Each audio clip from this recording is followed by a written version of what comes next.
예수님께서 변화산에서 내려오신 이후에 제자들에게 오늘 하셨던 말씀을 우리가 함께 보기를 원합니다. 30절, 31절 같이 읽어보겠습니다. 그곳을 떠나 갈릴리 가운데로 지날새 예수께서 아무에게도 알리고자 아니하시니 이는 제자들을 가르치시며 또 인자가 사람들의 손에 넘겨져 죽임을 당하고 죽은 지 3일 만에 살아나리라는 것을 말씀하셨기 때문이더라. 예수님이 변화산에서 내려오셔서 지난주 본문에는 귀신 들려 간질병을 앓던 소년을 고쳐 주셨습니다. 지도상에 보시면 헤르몬산에서 가버나움까지 이동을 하셨어요. 갈릴리 가버나움, 이게 33절 오늘 본문의 내용을 보면 가버나움의 집에 이르셨다 이렇게 돼 있죠. 그런데 그 긴 여정을 오시면서 아무에게도 알리지 않고 조용히 이동을 하셨습니다. 왜 그러셨는가? 오롯이 제자들에게만 알려주고 싶은 내용이 있으셨기 때문입니다. 그것은 예수님의 순환 예고의 말씀인데요. 오늘 본문에 인자가 사람들의 손에 넘겨져 죽임을 당하고 죽은 지 3일 만에 살아나리라. 여러분, 예수님의 이 순환 예고가 명시적으로 들리세요? 암시적으로 들리세요? 죽는다. 나 죽는다 이거 명시적으로 얘기하셨죠? 네, 고민하지 마시고. 그런데 예수님께서 이렇게 명시적인 순환 예고를 게다가 복음서마다 3번씩 얘기하셨어요. 3번. 우리나라 문화에서도 3번이라는 게 있고 또 성경적으로도 3은 완전수입니다. 그러니까 제자들이 우리 못 들었습니다. 이렇게 얘기할 수 없을 만큼 반복적으로 말씀해 주셨던 거예요. 오늘 마가복음에서 두 번째 예수님이 하신 말씀이고 마가복음에서 첫 번째 순환 예고는 8장 31절에 나옵니다. 같이 읽어볼까요? 인자가 많은 고난을 받고 장로들과 대제사장들과 서기관들에게 버림받아 죽임을 당하고 사흘 만에 살아나야 할 것을 비로소 그들에게 가르치시되. 가이사랴 빌립보에서 베드로의 신앙 고백을 들으시고 첫 번째 순환 예고, 그리고 오늘 변화산 사건 이후에 두 번째 순환 예고, 세 번째 순환 예고는 마가복음 10장에 나옵니다. 33절 4절 읽겠습니다. 보라, 우리가 예루살렘에 올라가노니 인자가 대제사장들과 서기관들에게 넘겨지매 그들이 죽이기로 결의하고 이방인들에게 넘겨주겠고 그들은 능욕하며 침뱉으며 채찍질하고 죽일 것이나 그는 3일 만에 살아나리라. 아멘. 그래서 성경의 그 지면이 제한되어 있는 가운데 예수님이 이렇게 하신 말씀을 3번이나 반복했다라는 것은 저는 그 이상 여러 번 말씀하셨을 수 있지만 3이라는 완전수를 통해서 명시적으로 반복적으로 말씀하셨다라는 것입니다. 예수님은 왜 이 땅에 오셨는가? 지상에서 천상으로 우리를 인도하시는 생명길을 열어놓기에 오신 것입니다. 그리고 이 일을 위해서 당신의 생명을 바치셨어요. 마치 부모가 한 세대에서 다음 세대로 생명선을 이어가기 위해서 자녀를 위해 인생을 헌신하고 뒷바라지를 하는 것과 같은 것입니다. 생명을 살리기 위해서는 생명을 대가로 지불할 필요가 있습니다. 단지 돈이나 지식이나 힘이나 권력으로 이 생명을 잇는 역사를 일으킬 수 없어요. 여러분, 더 값싼 것으로는 생명을 살릴 수가 없습니다. 생명을 살리기 위해서는 생명을 내어줄 필요가 있는 것이에요. 그것이 십자가를 통해서 깨닫는 것이고 우리의 삶 가운데 깨닫는 것입니다. 예수님은 헤르몬산에서 갈릴리 가버나움까지 한 70km가 되더라고요. 그 70km니까 한 이틀 정도 걸리는 여정이었는데 오롯이 당신이 바라보는 목적지에 대해서 제자들에게 말씀을 하셨어요. 그런데 예수님의 공생애를 생각하면서 제가 이제 오늘 설교의 제목을 좀 생각해 봤습니다. 예수님이 제자들에게 희망 고문을 하고 계셨던 것이 아닐까. 지금 제자들은 굉장히 밝은 미래, 영광스러운 미래를 꿈꾸고 있는데 사실 예수님은 다른 생각이시잖아요. 처음에 제자들을 부르실 때 무료한 어부 생활에서 어부들을 건져주셨고 또 세관에 주저앉아 있는 세속적인 인생을 건져주셨잖아요. 그러나 그렇게 건져주신 건 굉장히 감사하고 감격적이었지만 인생의 앞에 십자가가 준비되어 있다. 이거는 얘기 안 하셨잖아요. 얘기 안 하신 걸 이렇게 갑자기 꺼내시면 어떻게 하십니까? 그런 마음이 있는 거죠. 자, 그러나 팩트 체크를 해보면 예수님이 처음에 제자들을 부르실 때 사람을 낚는 어부가 되리라, 나를 따르라, follow me 이렇게 말씀하셨지만 앞길이 영광의 길이 될 것이다, 고난의 길이 될 것이다, 이거를 다 미리 말씀하신 건 아니잖아요. 어떻게 보면 제자들이 예루살렘에 올라가면서 예수님의 이 지금 인기로 봐서는 우리가 영광의 자리를 한 자리씩 차지하게 될 것 같아. 스스로 지레짐작으로 기대감에 부풀고 설레발을 친 게 아닌가. 물론 제자들이 고난을 예상하기는 굉장히 어려웠어요. 왜냐하면 예수님에 대한 이 민중의 대중의 지지도가 엄청났고 예수님과 다니면 모두에게 칭찬받고 인정받고 사람들에게 환영받았거든요. 그래서 어떻게 보면 그들이 스스로 자기 기만을 하게 된 것이 아닌가. 그런데 오늘날 우리도 신앙생활을 하면서 좀 그런 면이 있지 않은가. 다른 사람들에게 전도를 할 때도 약간의 거짓말이 섞이지 않는가, 이런 생각을 합니다. 예수님 믿으면 다 형통해진다. 예수님 믿으면 인생의 근심 걱정이 다 사라진다. 그렇게 이야기를 하잖아요. 맞는 얘기지만 그러나 또 이면적으로 보면 그것만이 전부는 아니죠. 사형리 이후로 전도지로 가장 많이 사용했던 것이 행복으로의 초대입니다. 당신은 행복하십니까? 예수님 만나면 행복해집니다.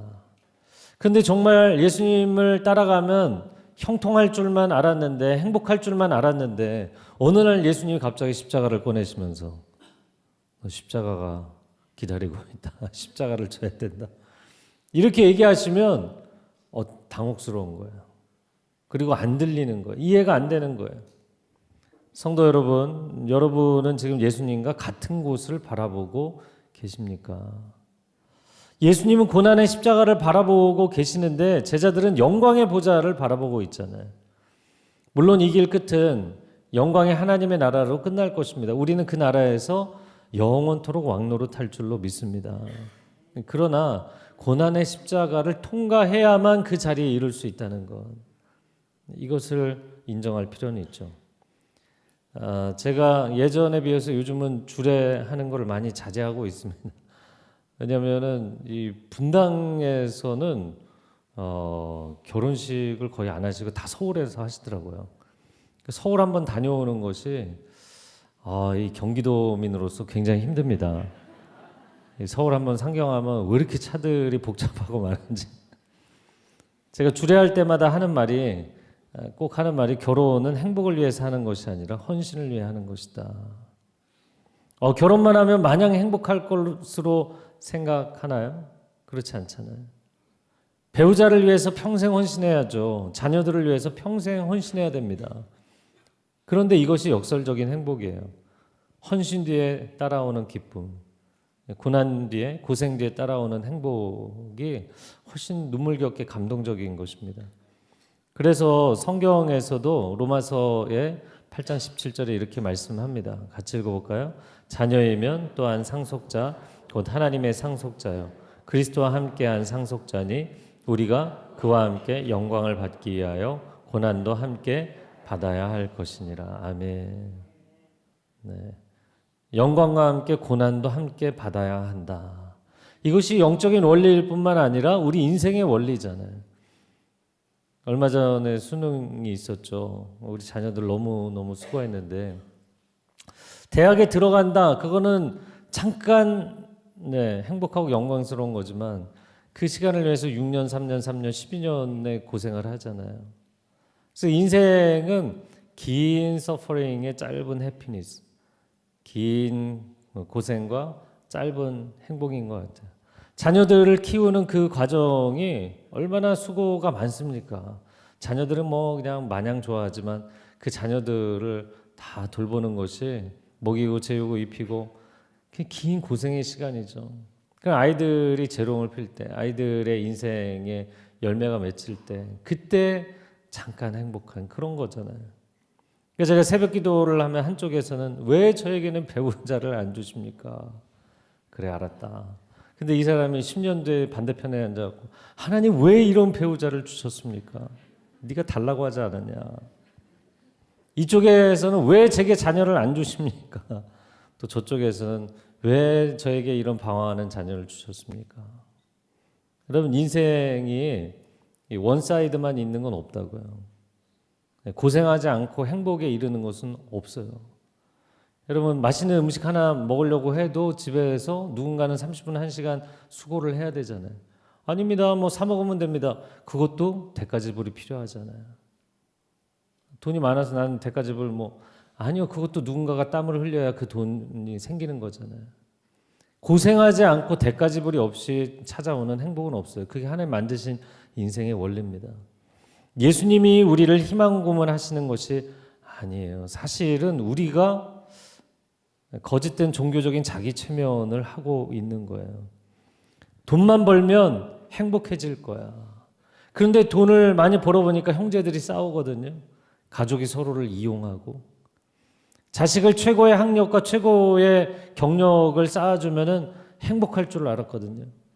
그런데 그 자녀가 부모를 깔보고 무시하고 멀리할 때 정말 피눈물을 흘리는 부모들이 있습니다. 아예 하나님을 떠나는 자녀들도 있고요.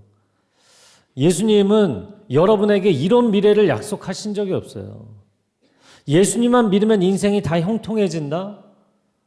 틀린 얘기예요. 표면적으로만 그렇게 표현한다면, 그러나 이면적으로 이야기한다면 또 맞는 이야기이기도 합니다. 왜냐하면 크리스찬의 형통이라는 것은 예수님과 동행하는 삶 그 자체이기 때문이에요. 외적인 어떤 현상의 문제가 아니라. 창세기 39장 2절 말씀 같이 읽어볼까요? 여호와께서 요셉과 함께 하심으로 그가 형통한 자가 되어 그의 주인 애굽 사람의 집에 있습니다. 애굽 사람의 종노릇을 하고 있는데 종한테 당신 인생이 형통합니다 이렇게 얘기하는 사람이 누가 있어요? 감옥에 갇혀 있는데 당신 인생이 형통하다는 거예요. 그러니까 그런 외적인 고난의 상황의 문제가 아니라 내가 하나님과 동행하고 있으면 종살이 옥살이를 13년을 했던 요셉일지라도 그의 삶은 형통하다. 그리고 그 형통함을 선포하면 반전의 승리가 기다리고 있는 줄로 믿습니다. 32절 말씀 같이 읽겠습니다. 그러나 제자들은 이 말씀을 깨닫지 못하고 묻기도 두려워하더라. 순한 예고의 말씀을 예수님이 이렇게 명시적으로 해주셨는데도 깨닫지도 못하고 묻지도 못했다. 보통은 제자들이 이해가 안 되면 선생님 그게 무슨 뜻입니까? 이렇게 물어봤었잖아요. 그런데 묻지도 못한 이유는 두려웠기 때문이다 이렇게 표현되어 있어요. 두려워서 묻지 못했다. 그럼 이게 무슨 뜻인가요? 그들이 인생을 헌신해서 주님을 따라오면서 지금까지는 3년 동안 꽃길을 걸어왔거든요. 그런데 만약에 이후로부터 가시밭길이 된다면 그것은 상상하고 싶지가 않은 거예요. 그래서 만약에 질문을 했다가 예수님께서 그렇게 답변을 하실까 봐 질문조차 할 수가 없었다. 제가 여러 번 이야기하는 것, 인생은 하이웨이의 법칙입니다. 여러분이 서울에서 부산 갈 때 도로 표지판이 자주 나와요? 안 나와요? 네, 안 가보셨어요? 자주 나오잖아요. 얼마나 반복해서 나오니까 제가 숫자를 세본 적은 없지만 하나님께서 여러분의 인생의 미래에 어떤 길이 펼쳐질지 전혀 얘기를 안 하셨을까요? 사실 중요한 목적지일수록 반복해서 이미 말씀하셨어요. 사인들을 주셨어요. 그런데 내가 딴 생각을 하고 있기 때문에 보이지 않는 거야. 내 마음 가운데 내가 갈망하는 것이 있고 그 갈망하는 것이 이루어지지 않을까 봐 두렵고 그 갈망과 두려움의 이중주 때문에 하나님의 음성이 잘 안 들려요, 우리는. 어제 그 결혼식 때문에 12시 결혼식 서울을 가면서 길이 갑자기 막히기 시작하더라고요. 여러분 결혼식 직전에 차들 쏟아지는 거 아시죠? 게다가 우리는 길이를 안 찾잖아요. 근데 또 세상 사람들 길이를 찾으니까 길이에는 결혼식이 3배가 됩니다. 그러면 한 10분, 20분 만에 차가 쏟아지면 움직이지를 못해요. 제가 이제 결혼식장을 많이 다니다 보니까 서울 올라가면서 정말 충분히 일찍 나왔는데 갑자기 막히기 시작하는 거예요. 그래서 빠른 길로 가려고 했는데 중간에 처음 가보는 애매한 갈림길 앞에 섰어요. 내비는 직진을 하라고 이야기를 했는데 저는 결국에는 경부고속도로를 탔다가 빠져야 되니까 오른쪽에 경부고속도로 이렇게 써 있어서 여긴가 보다 그러고 거기에 들어갔다가 좀 늦게 경부를 탔어야 되는데 일찍 타는 바람에 늦을 뻔했습니다. 간신히 도착했어요. 내비는 이야기했는데 내 마음 가운데 갈망이 있으니까 그 갈망이 두려움으로 변주가 돼서 결국에는 두려워하는 일이 생기는 거예요. 왜 신앙생활이 희망 고문이 되는가? 하나님이 내게 미리 말씀을 안 해주셔서가 아닙니다. 이미 다 말씀해 주셨어요. 다 알려주셨는데 내가 원하는 것을 부둥켜 안고 있느라 그 표지판을 못 보는 거예요. 사인포스트를. 그리고 그것이 이루어지지 않을까 봐 두려워서라도 쳐다보지를 못하겠는 거예요. 그래서 하나님 말씀이 안 들려요. 아무리 고난의 십자가가 기다린다 할지라도 주님이 3번이나 말씀을 해주셨으면 여러분 나름 마음의 준비를 할 수도 있는 거잖아요. 주님 그러면 저희가 어떻게 준비를 해야 될까요? 어떻게 해야만 저희가 감당하겠습니까? 이런 종류의 질문은 제자들이 한마디도 물어보지 않았어요. 그리고는 자기들끼리 누가 높은 자리에 앉을까? 이 얘기만 하고 있었어요. 여러분 내 마음 가운데 부정했던 것입니다. 아닙니다 주님, 아닙니다 주님. 절대로 그런 길은 제 인생에 열리면 안 됩니다. 절대로 제 자녀에게 그런 길은 열리면 안 됩니다. 속으로 자기 혼자 주문을 외우고 있는 거죠. 이게 기도를 하는 게 아니라 주문을 외우고 있는 거예요. 예수님께서 제자들의 심중을 보여주시기 위해서 질문하세요. 33절과 4절 같이 읽겠습니다. 가버나움에 이르러 집에 계실새 제자들에게 물으시되 너희가 길에서 서로 토론한 것이 무엇이냐 하시되 그들이 잠잠하니 이는 길에서 서로 누가 크냐 하고 쟁론하였습니다. 가버나움에 오셔서도 집안에서 제자들과만 이야기하셨는데 너희가 길에서 서로 토론한 것이 뭐냐. 근데 제자들이 말을 못하는 거는 부끄러운 거예요. 자기들끼리 그래도 내가 기여한 게 크지. 아니야 내가 더 위야. 이 얘기하고 있었거든요. 예수님은 죽고자 하고 제자들은 살고자 했습니다. 예수님은 자기 희생의 길을 선택하셨는데 제자들은 자기 영광의 길을 꿈꾸고 있었어요. 그런데 그렇게 스스로를 부풀려서 결국에는 바닥에 떨어질 참이었잖아요.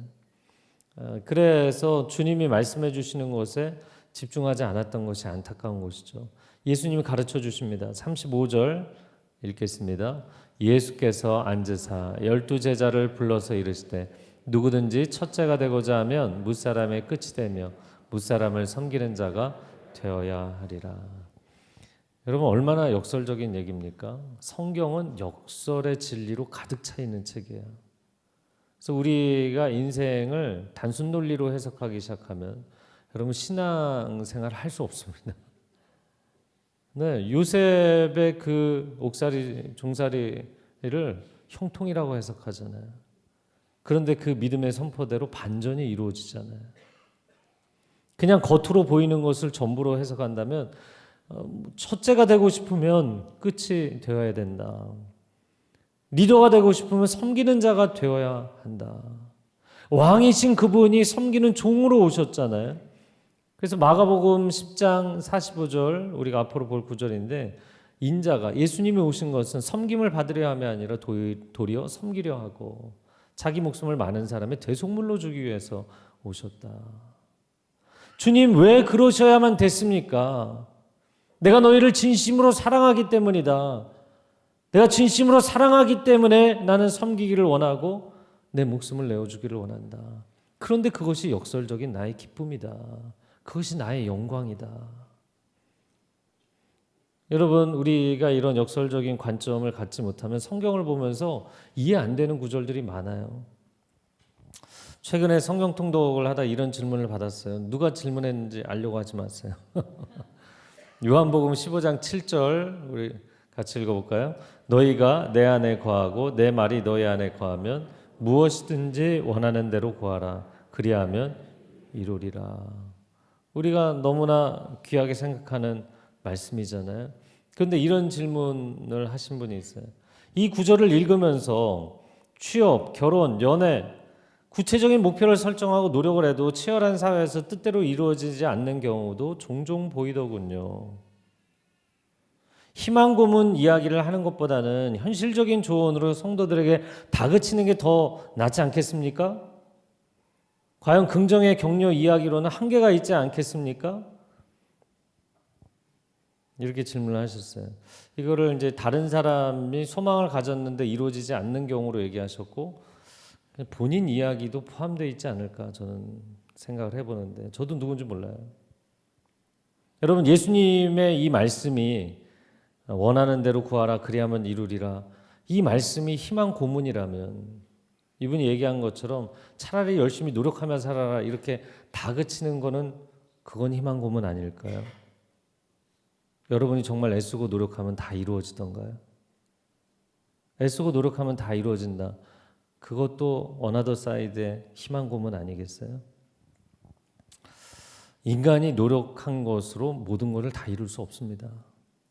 매 순간 우리가 호흡하는 것, 거동할 수 있는 이 건강, 이 모든 것도 하나님이 주신 선물인 줄로 믿습니다. 사실 우리가 하나님께 간구하고 기도하라, 이건 희망 고문이다. 그냥 차라리 개인적으로 열심히 치열하게 노력하며 살아라, 이게 낫다, 이렇게 얘기할 수 있겠지만 그 노력이라는 것 자체도 하나님이 건강을 주시고 지혜를 주셔야 하는 거잖아요. 은혜 아닌 것이 있나요?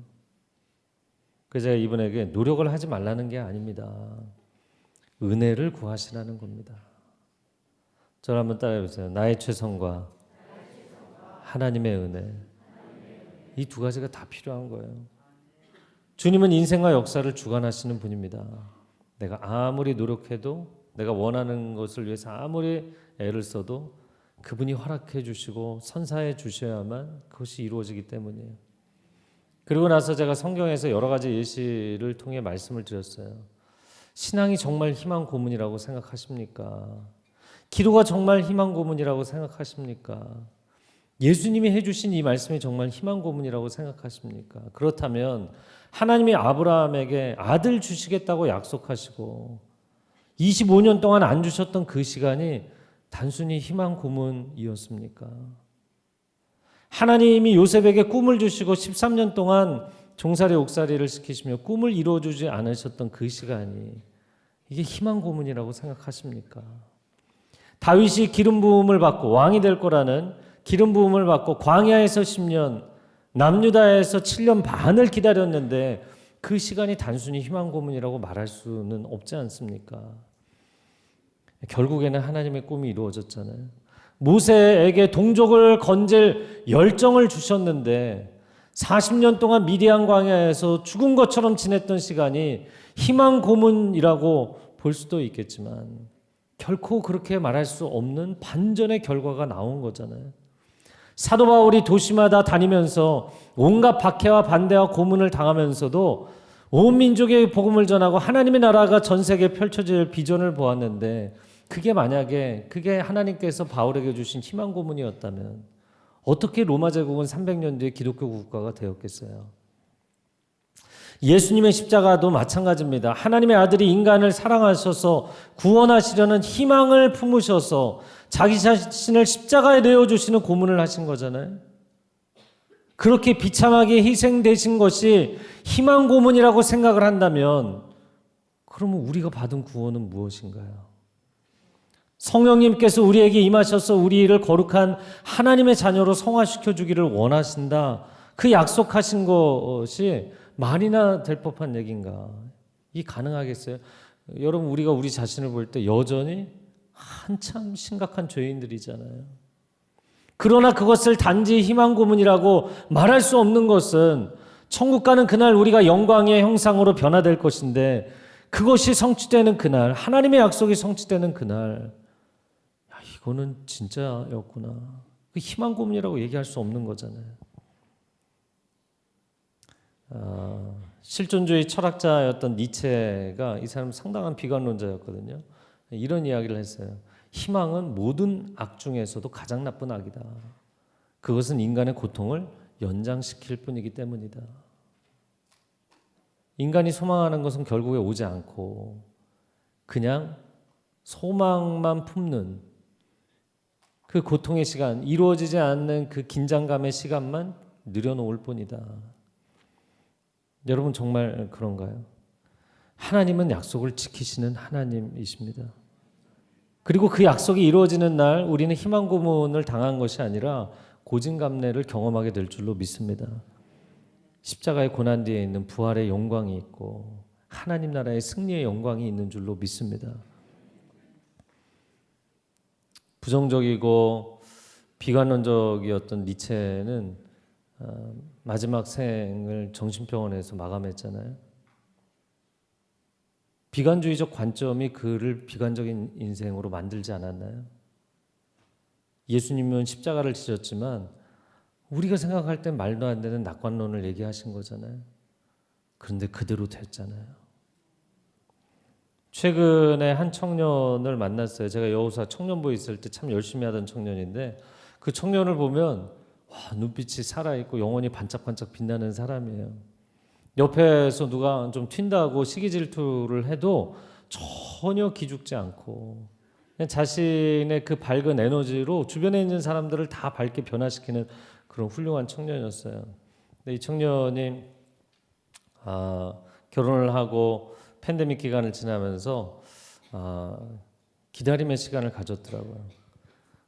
그러면서 최근에 하나님을 온전히 예배하고 한 영혼을 진실하게 사랑하는 정말 좋은 교회를 찾고 있습니다. 그런 얘기를 하길래 우리 교회 오라고 얘기하고 싶었지만 제가 여러 가지 얘기한 중에 했던 얘기 한 가지는 뭐냐면 그런 교회가 있기를 소망만 하지 말고 그거를 직접 만들어 가야 된다. 누가 만들어준 그런 교회 어디 없나가 아니라 우리가 직접 만들어 가야 되는 거예요. 그런 교회에 있었으면 좋겠다. 이게 희망 고문이 안 되려면 하나님이 주신 기회, 하나님이 주신 사람들과 우리가 함께 만들어 가야 되는 것입니다. 신앙생활이 희망 고문처럼 느껴지는 분들이 있어요. 그래서 그런 분들이 선택하는 것은 희망 자체를 단념하는 것, 희망 자체를 품지 않는 것, 체념을 선택하시더라고요. 왜냐하면 희망을 품는다는 것 자체가 너무 오랫동안 이루어지지 않다 보면 이 턱걸이 할 때 이 봉 위로 올라가야 되는데 올라가지를 못하고 바르르 떨면서 올라가지도 못하고 내려가지도 못하고 계속 매달려 있는 거예요. 그게 너무 힘들어서 기도하는 것을 멈추고 희망을 품는 것을 멈추시는 분들이 있어요. 그러면 계속해서 하나님의 약속은 이루어질 것입니다. 선포하는 이 목회자는 정말 성도들에게 근거 없는 낙관주의를 가르치고 있는 것일까? 여러분 여기까지 생각하고 반대로 이야기를 해본다면 체념이야말로 여러분 안에 남아있는 그 희망조차 죽여버리는 희망살인인 거예요. 그렇잖아요. 현실이 얼마나 냉혹합니까? 그러나 찬란한 주의 영광을 바라보며 살아가는 거예요. 작년 1년 전을 생각하면 정말 추웠어요. 작년 가을과 겨울은 굉장히 추웠거든요. 제가 이게 떠올라서 작년 10월 27일 준비기도 모임 때 제가 했던 설교를 말씀 카드로 해갖고 카톡으로 나눴던 적이 있어요. 일부분 읽어드리면 그 당시에 저희가 이제 10월 초부터 준비기도 모임을 하면서 한 달이 지났는데 한 50명 이렇게 기도 모임을 하는데 아니 그 많지도 않은 사람들이 계속 고난을 당하는 거예요. 차 사고가 나고 또 합류하겠다고 하는 사람이 있으면 그 사람이 꼭 사고가 나는 거예요. 교육자도 합류하겠다는 사람이 있으면 사고가 나는 거예요. 문제가 생기는 거예요. 그러니까 마치 이 교회 개척에 동참을 하면 인생 굉장히 피곤해질 거다. 이런 거를 막 예고하듯이 사람들이 힘들어지는 거예요. 그러니까 사람들이 내가 괜히 이 개척 같이 참여하려고 했나? 제가 그때 나눴던 메시지가 하나님의 순풍이 불어도 사탄의 역풍이 불어도 하나님 나라의 역사는 반드시 일어납니다. 우리가 본질의 힘을 가지고 있는 사람들이냐가 중요한 것입니다. 사탄이 공격을 할수록 본질의 힘은 더 강력하게 드러나게 되어 있습니다.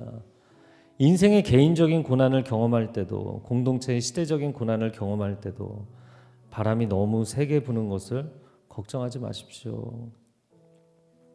좀 뛰어넘어서 우리가 고난을 환영하지는 않지만 그 고난의 때에 하나님 앞에 엎드리며 본질적인 신앙을 가질 수 있다는 것, 이게 축복이라는 것. 그리고 마지막에 했던 얘기는 영적 전쟁은 치열할 것이고 하나님 나라의 영광은 찬란할 것입니다. 제가 1년을 이렇게 지나오면서 진짜 영적 전쟁이 치열했거든요. 그럼 우리가 누리는 이 하나님 나라의 영광은 또한 찬란한 것이잖아요.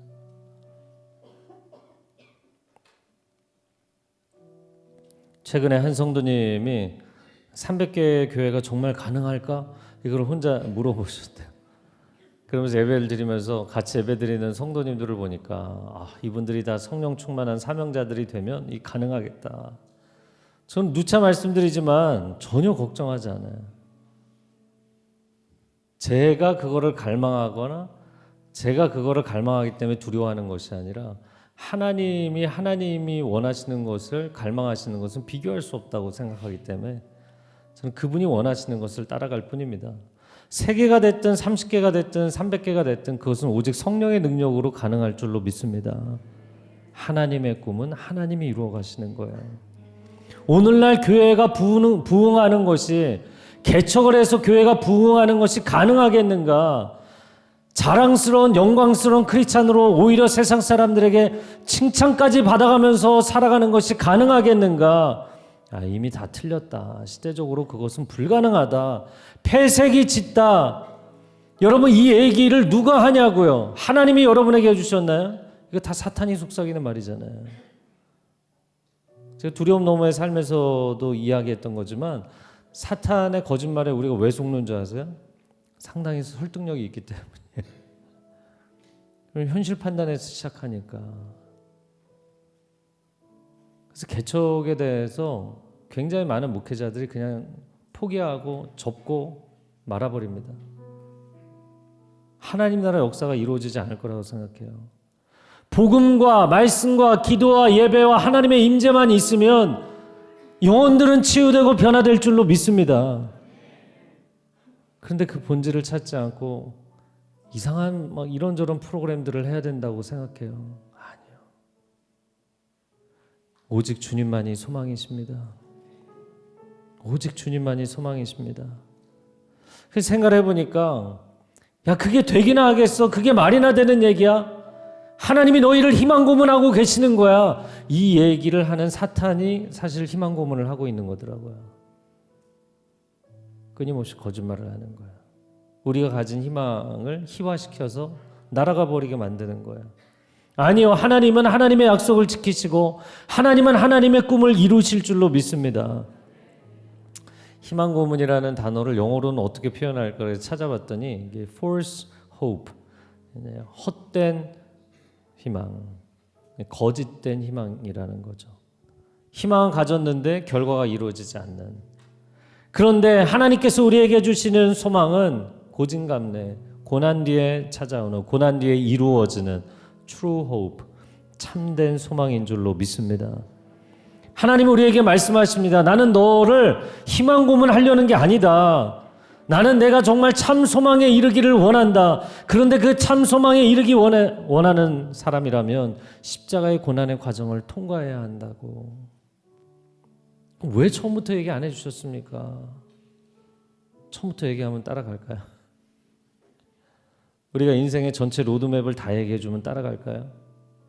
우리가 감당할 수 있는 만큼만 알려주시는 거거든요.